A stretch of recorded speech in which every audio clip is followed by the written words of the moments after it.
श्री स्वामी समर्थ. चला व्हिडिओला सुरुवात करूया. त्याआधी तुम्ही चॅनलला सबस्क्राईब केलं नसेल तर सबस्क्राईब करायला विसरू नका. आपल्या नशिबात महाभाग्य राजयोग तयार होत आहे, हे कसं ओळखायचं हे आपण बघणार आहोत. कुंडलीतील राजयोग तुम्हाला सिकंदर बनवतो, संपत्ती, प्रसिद्धी आणि प्रेम लुटवतो. पण तो भाग्यात आहे की नाही हे कसं ओळखायचं, त्यासाठी तुम्ही हा व्हिडिओ शेवटपर्यंत नक्की बघा. राजयोग असणे हे महाभाग्याचे लक्षण आहे. ज्या व्यक्तीच्या कुंडलीत हा योग असतो त्याला आपल्या जीवनात संपत्ती, कीर्ती आणि अपार प्रेम मिळते. जेव्हा स्वर्ग, सूर्य आणि चंद्र विषम राशींमध्ये स्थित असतात, मेष, मिथुन, सिंह, तूळ, धनु किंवा कुंभ, तेव्हा राजयोग तयार होतो. अर्थात या गोष्टी ज्योतिषशास्त्रात अभ्यासणाऱ्यांना कळू शकतात, पण सर्वसामान्यांनी हे कसे ओळखायचे हे आता आपण बघणार आहोत. आयुष्यात कधीही पैशाची कमतरता भासू नये अशी प्रत्येक व्यक्तीची इच्छा असते. त्यासाठी आपण प्रयत्नही करत असतो, पण स्वप्नपूर्ती प्रत्येकाचीच होते असे नाही.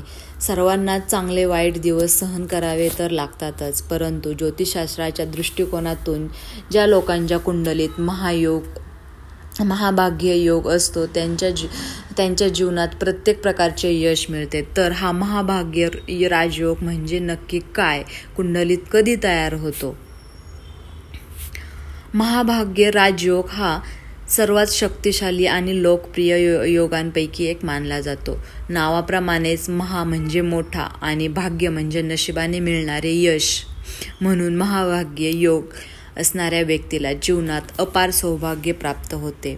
हा योग इतका शुभ आहे की माणसाला जे हवे असेल ते मिळते. हे दुर्मिळ संयोजन आहे जे व्यक्तीला रंकाचं राव बनवू शकते. जेव्हा नभोमंडलात सूर्य आणि चंद्र विषम राशींमध्ये स्थित असतात, तेव्हा मेष, मिथुन, सिंह, तूळ, धनु किंवा कुंभ, तेव्हा महाभाग्य योग तयार होतो. आणि दिवसा जन्मलेल्या व्यक्तीच्याही नशिबात भाग्य योग तयार होतो असे मानले जाते. ही सूर्य व्यक्तींचे भाग्य उजळून टाकण्यास मदत करतो. परंतु जर व्यक्तीचा जन्म रात्री झालेला असेल तर आणि त्यावेळी पौर्णिमा असेल तरी देखील महाभाग्य योग विशेष फलदायी ठरतो. फरक एवढाच असेल की जर एखाद्या व्यक्तीचा जन्म पौर्णिमेच्या रात्री असेल तर चंद्र त्यांच्या भाग्याचा रक्षक असेल, तर स्त्रियांसाठी असे म्हटले जाते की त्या व्यक्तीचा जन्म रात्री झाला असेल तर रवी उच्चीचा असेल. तसेच चंद्र एकाच राशीत स्थित असेल तर महाभाग्य योग येतो. आणि जर सूर्य स्वतःच्या राशीत सिंह किंवा मेष स्थित असेल आणि दिवसा जन्म झाला असेल तर महाभाग्य योगाचा प्रभाव प्राप्त होतो. ही झाली ज्योतिषशास्त्रातील माहिती. आपण सर्वसामान्यपणे भाग्य राजयोग कसा ओळखायचा आहे हे आता आपण बघणार आहोत. जेव्हा कुंडलीत महाभाग्य राजयोग असतो तेव्हा व्यक्तींमध्ये काही विशिष्ट लक्षणं दिसून येतात. हे आता आपण बघूया. एखाद्याचे नशीब अचानक फळफळू लागते, वेगाने प्रगती होते आणि पैसा, प्रसिद्धी हातात घालून येतात, तेव्हा कुंडलीत महाभाग्य राजयोग तयार होत असतो.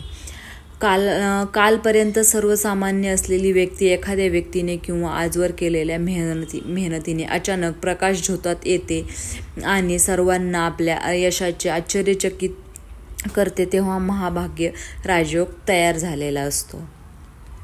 आजवर किरकोळ कामात 100 अडथळे येणारी व्यक्ती एकानेक विना अडथळ्यांनी वाटचाल करू लागते, तेव्हाही महाभाग्य राजयोग तयार होत असतो. परदेशात जाण्याची संधी मिळणे आणि परदेशात गेल्यावर सगळ्याच गोष्टी नवीन असताना अचानक मदतीला आपुलकीची माणसं भेटणे, हेही देखील महाभाग्य राजयोगाचं लक्षण आहे. हात लावून तिथे सोने या गोष्टीचा प्रत्यय येते. अर्थात ज्या कामाला सुरुवात करून त्यात यश मिळते, हे देखील महाभाग्य राजयोगाचं लक्षण आहे. महाभाग्य राजयोगात जन्माला आलेली व्यक्ती रूपवान, गुणवान आणि धनवान असते आणि आयुष्य ऐशोआरामात जगते. त्यांना जन्मत लक्ष्मीचे वरदान लाभते. या योगात जन्मलेली व्यक्ती दयाळू, धार्मिक आणि तत्वज्ञानी असते. या व्यक्तीला एक समृद्धी कुटुंब, चांगले चारित्र्य, तल्लख बुद्धी आणि व्यक्तिमत्वांचे इतरांना प्रभावित करण्याची क्षमतासुद्धा प्राप्त होते. यापैकी तर अशा प्रकारे हे महाभागी राजयोगाचे सर्व लक्षणं आहेत. हे आता आपण वरती बघितलेले आहेत. यापैकी कोणत्या गोष्टी तुमच्या बाबतीत घडत आहेत हे तुम्ही पुढचा काळ महाभाग्य राजयोगाचा अनुभव तुम्ही सुद्धा नक्की घेताल किंवा असं समजायला काही हरकत नाही आहे या गोष्टी जर तुमच्या बाबतीत घडत असतील तर. अशा प्रकारे हा महाभाग्य राजयोगाचे हे सर्व ज्योतिषशास्त्रातील उपाय आहेत. व्हिडिओ जर हा तुम्हाला आवडला असेल तर लाईक करा आणि चॅनलवर नवीन असाल तर सबस्क्राईब करायला विसरू नका. श्री स्वामी समर्थ.